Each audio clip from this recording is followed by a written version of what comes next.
Hi, my name is Nina Yosefian and welcome to my first YouTube cooking demonstration. I hope to have a series of many. I'm taking advantage of my son who's the videographer while he's home before he starts his first semester of college. He did not find summer work, so he's working for me. Anyway, I decided my first video presentation will be of baklava because tomorrow night I have a potluck party with a bunch of co-workers who helped put a grad night party together last June. So, let me just start with the syrup. And to make things easier, I made my syrup, I clarified my butter, and I got my nuts ready all yesterday. So today would be a lot easier putting everything together. So my syrup consisted of 2 cups of water, 2 cups of sugar, 1 3-inch cinnamon stick, 3 to 5 cloves, and if you have the whole allspice, it's a good time to get rid of those. Throw a couple of those in, a lemon rind. You let it come to a boil, and then you pretty much have it a low boil, low simmer for about 15 minutes. And then you strain it to get rid of your lemon rind. But you know what? That lemon rind is really tasty. You should eat it. It's delicious.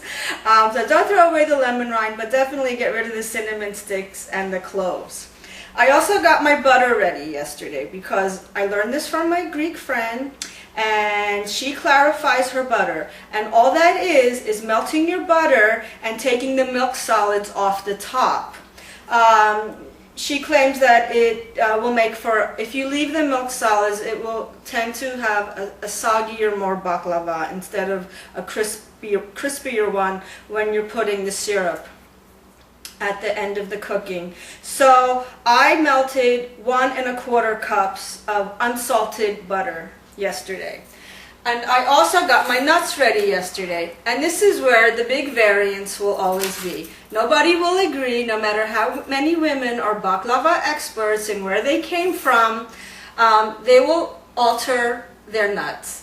I decided I like the combination of walnuts and almonds. My Greek friend and her mother always did it with all almonds, but I like the mixture, and I also decided to put a little bit of pistachio as well. So my combination is 2 cups of walnuts, a 1/2 cup of ground almonds, and a 1/2 cup of pistachios. And I added 2 teaspoons of cinnamon, 2 dashes of cloves, and a 1/4 cup of sugar. So I got this ready as well yesterday. And one thing about baklava, everybody likes to take credit for it. The Greeks, the Armenians, the Turks, the Middle East. But I have to say, it really is an Arabic dessert. Everybody kind of gets credit for it, but I think wholeheartedly it is truly an Arabic dessert. The other ingredient that you will need is phyllo. Number 4. Apollo is a good brand. I've tried the others, haven't had as much success, and it kind of depends on how long the store keeps it from frozen to frozen. I think if they leave it out to room temperature and then decide to freeze it, I think that's when the layers start sticking, and then you'll be tearing your hair apart and never wanting to make this again. So, but I've had good luck with Apollo. It is readily available now in all markets. You don't need to make a special trip to a Middle Eastern store. It is in the pie crust section of all major supermarkets now. And make sure you buy number 4. Okay, recyclables. Okay, so I think I'm ready to put everything together. Now, when you're working with phyllo, I don't know if it's pronounced phyllo, but I pronounce it phyllo. They will tell you to keep something damp here because it does dry very quickly. But if you work fast enough, you'll have no problems. Also, if you look up a standard baklava recipe, they will use the 1 box of phyllo.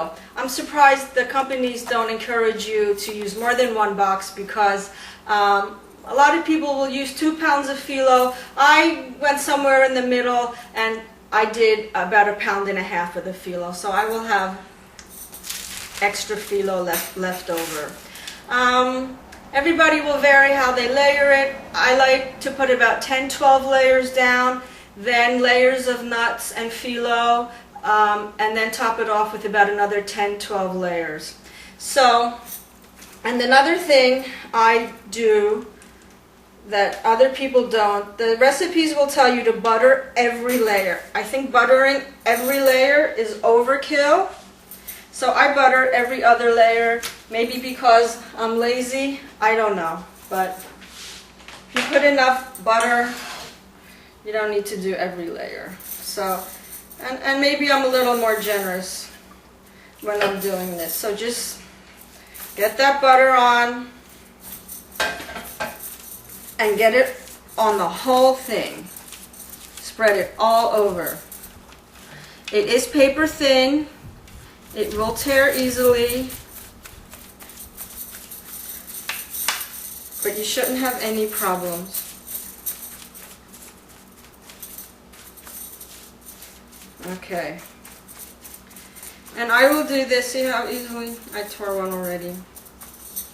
So I will do this 6 times to get 12 layers on the bottom. And it's okay if they 2 stick together, you just don't want 10 sticking together. But I don't know if you can see this, but see how thin it is? You can see my hand right through it.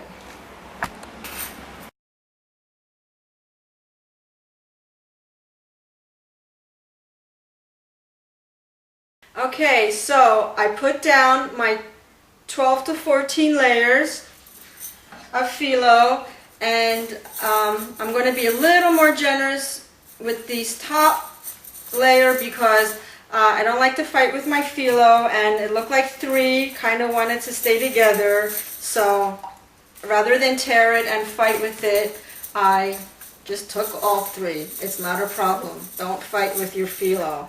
Just put a little extra butter. It's all good in the end. Alright, so I have my 12 to 14 layers of phyllo. And one thing I wanted to say before I forgot, when you buy your phyllo, it will most likely be frozen. So I knew last night to take it out of the freezer and put it in my refrigerator. This morning, 7 o'clock in the morning, I took the phyllo out of my refrigerator and let it come to room temperature. So you really need your phyllo at room temperature. So another thing, I'm not going to keep a damp towel over it. It dries very quickly. I'm just going to cover it for the next minute or 2. Okay, I have my 3 cups of my nut mixture, and I will want about 4 layers of my nuts and my phyllo. So I measured out, I will have 4 3/4 cups of nuts going through.